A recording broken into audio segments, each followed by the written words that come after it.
experts right now. Good evening, Rachel. Good evening, Chris. Thank you, my friend. Much appreciated. And thanks to you at home for joining us this hour for what is going to be a little bit of a special edition of the Rachel Maddow Show. And by that, I mean we're going to break our usual sort of show format tonight.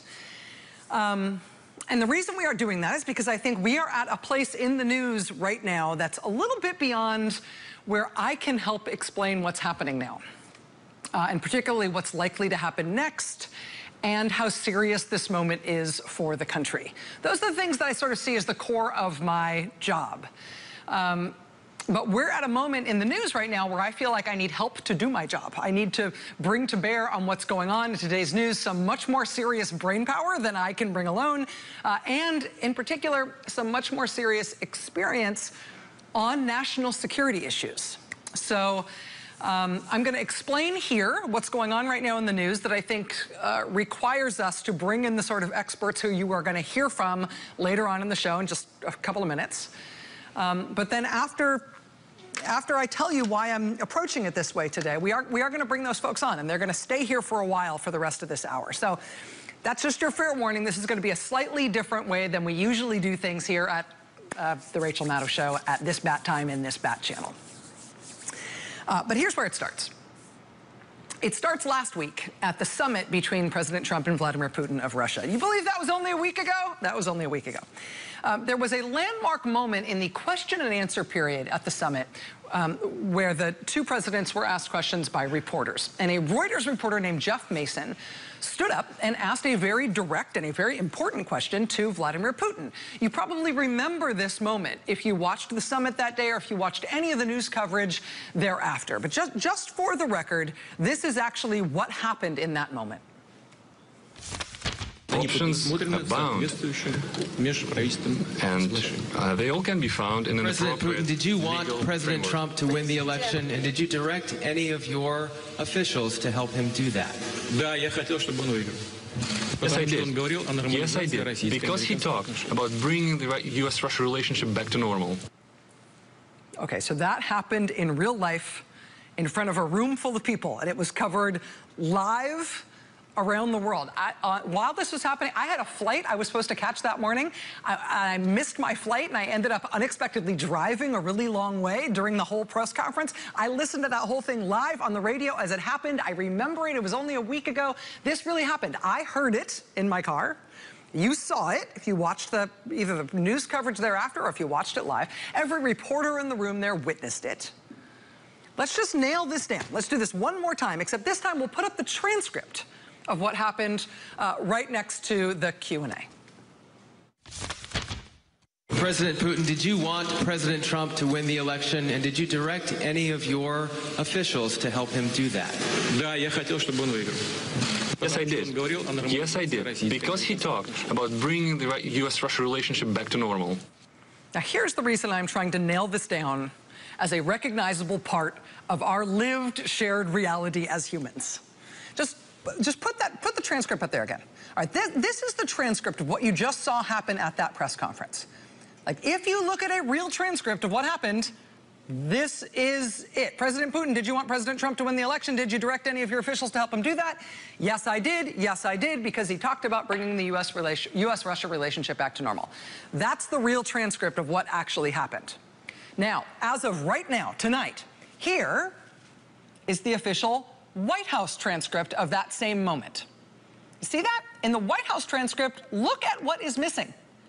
In the White House transcript, we've still got President Putin's answer, yes, I did, yes, I did.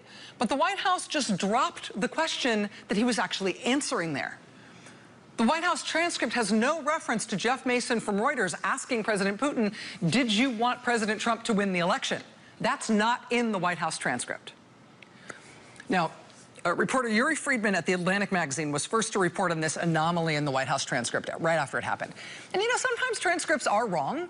They're very rarely wrong in such a high-profile, simple thing, right? But, I mean, you know, that moment probably got more immediate attention than anything else that happened in that remarkable Q&A with reporters. But in the grand scheme of things, it's not unheard of for a White House transcript to be inaccurate. And when that happens, there's sort of an informal process where reporters point out something that's wrong or something that's missing or something that's mischaracterized in the transcript, and then the White House later makes a fix to the official transcript. It happens not all the time, but it happens fairly frequently. It's not that big a deal.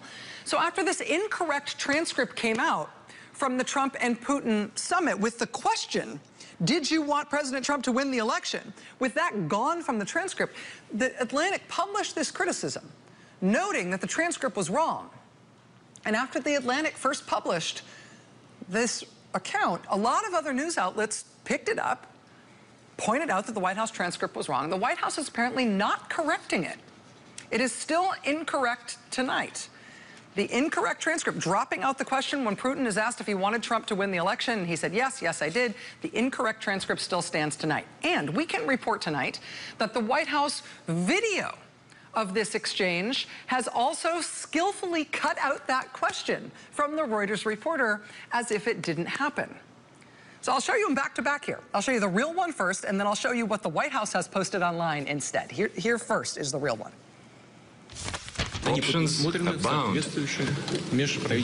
and they all can be found in an President appropriate Putin, did you want legal President framework. Trump to win the election, and did you direct any of your officials to help him do that?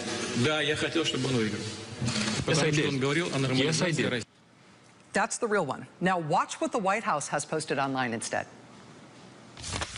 Options abound, and they all can be found in an appropriate legal framework. And did you direct any of your officials to help him do that? Yes, I did. Yes, I did. They just dropped it out. First part of his question, President Putin, did you want President Trump to win the election? They just dropped that out. What the White House has disappeared from the official U.S. government record of that meeting, both in print and in their video of the meeting, is President Putin answering in the affirmative when he's asked if he wanted Trump to win the election. Just for kicks, if you want to check out the Russian government version of this, their transcript, their supposed transcript of this event, in the Russian transcript, Jeff Mason from Reuters not only doesn't ask his full question, Jeff Mason of Reuters doesn't even exist in the Russian transcript. See where that red arrow is? They've just completely taken out that whole part of the Q&A where the Reuters reporter asked that question. At least the White House had the courtesy to leave in half of his question, so you could get a misleading answer. The Russians just disappeared him altogether. The Kremlin transcript, they just skip over that entire exchange. So, a critical exchange deleted from the transcript, a reporter's question edited out of the videotape. The U.S. government essentially following the Kremlin's playbook and maintaining that something we all saw happen with our own eyes, we all heard happen with our own ears, has nevertheless disappeared, right? Like old political opponents being airbrushed out of photos, right? It's weird, right? It's creepy. Turns out it wasn't a mistake. Turns out it was on purpose. Well, now today we got the inevitable payoff. We got the inevitable next step from our president on this point. Now, if you've watched this show before, you might know that I don't generally make a habit of reporting on the president's public pronouncements, particularly those that he makes on Twitter. But with that said, I do think that you should see this from his Twitter feed today. He said, quote, "I'm very concerned that Russia will be fighting very hard to have an impact on the upcoming election. They'll be pushing very hard for the Democrats. They definitely don't want Trump." A week ago, live on television in front of hundreds of in a room full of hundreds of reporters, President Putin actually said, "I want Trump." You know that to be true. You will know that to be true as long as you can remember it. But if the official record never says that happened, if it's not there on the tape, if it's not there in the transcripts, how fast before that disappears from what is supposed to be recorded history? Is a week fast enough? I mean, like I said, I don't usually report on stuff the president says on Twitter. Unlike other presidents, I feel like from a reporting perspective, from a news perspective, it's sort of okay to mostly ignore things that this president says, at least to the extent that you're looking to the president for any indication of factual things that really happen in the world. He says a lot of untrue things, so I try not to invest too much in any one thing that he says. I sort of treat this administration more like a show with the sound turned off. Watch what they do, not what they say. But in this case, this statement from the president, it's obviously factually inaccurate, but it's an important signal that we are back in this part of the movie again. I imagine it's just going to be like this for a while now. Maybe through the election, maybe through the end of the Mueller investigation, I don't know. But this is a kind of political challenge that we don't really train for as Americans. The president disappearing evidence, telling you that things you actually saw live when they happened, those things didn't really happen. Things you heard, you didn't really hear them. Going beyond that to insist that actually what you think you saw, you actually saw the opposite. Putin stood there and said, I wanted Trump. We'll tell you what he said is, I wanted the Democrats. I mean, I think in the specific, the president disappearing the real information that Putin said he preferred Trump, the president announcing the opposite, that Putin prefers Democrats. In the specific, that probably lays the groundwork for how President Trump intends to respond if the Democrats win the elections in November. So sort of stick a pin in that. But in a more general sense, the president disappearing evidence that lays there in plain sight, pretending that up is down and black is white. I think we should see this as Americans as a signal, broadly, that this is garbage time again. We are back into a politically potent era of deliberate nonsense. Disinformation, which is a form of information warfare. And it's being waged against us. Here's another example. Tomorrow in Washington, D.C., we expect Maria Butina back in court for a hearing on her continued detention in jail while she awaits federal trial on charges that she operated as a secret Russian agent in this country, running an influence operation on behalf of the Russian government to affect the conservative movement and the Republican Party around the 2016 election. Just tonight, the judge in the Butina case filed a detention memorandum about why Butina should stay in jail and not get bail while she awaits charges. As in the case in many court filings, I've learned, the footnotes here turned out to be the best part. Including this footnote here from the bottom of page 6. Now, what this is about is actually an issue we pulled out of the transcript from Butina's last court hearing. This is about U.S. Person 1, right, the unnamed U.S. person who's described in the Maria Butina indictment as essentially her co-conspirator in this scheme. U.S. Person 1, again, not named in the documents that have been filed in court in conjunction with this case, but he's been widely reported to be a Republican activist named Paul Erickson, who's described either as Butina's boyfriend or her fake boyfriend just for spying purposes, depending on whether you ask the defense or the prosecution. We still haven't seen any charges against Mr. Erickson, and that's interesting given the way that he's described as essentially her co-conspirator in the indictment. But we did hear reference in that hearing a couple of days ago, and now the judge confirms tonight in this footnote that Paul Erickson may himself, quote, be the subject of a federal investigation. Now, this is intriguing, right? I mean, you got this new federal indictment in the Butina case that is essentially a collusion indictment.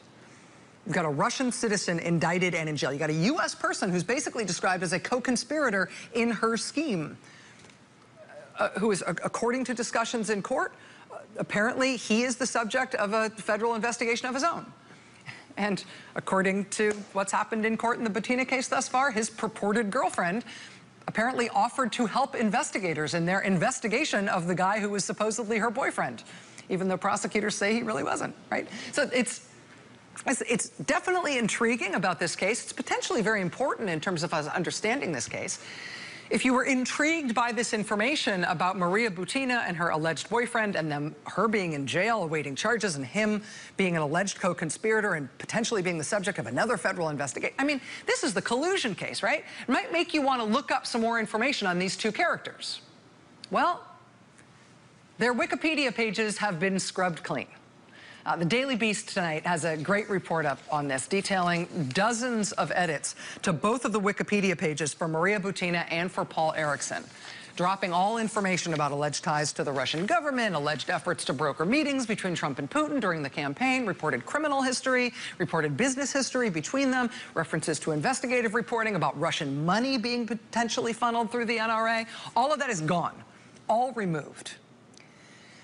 And the beauty of something like Wikipedia is that Wikipedia has regenerative power. Once somebody mounts an effort to make real information go away, other people are likely to reinstate that real information. But there have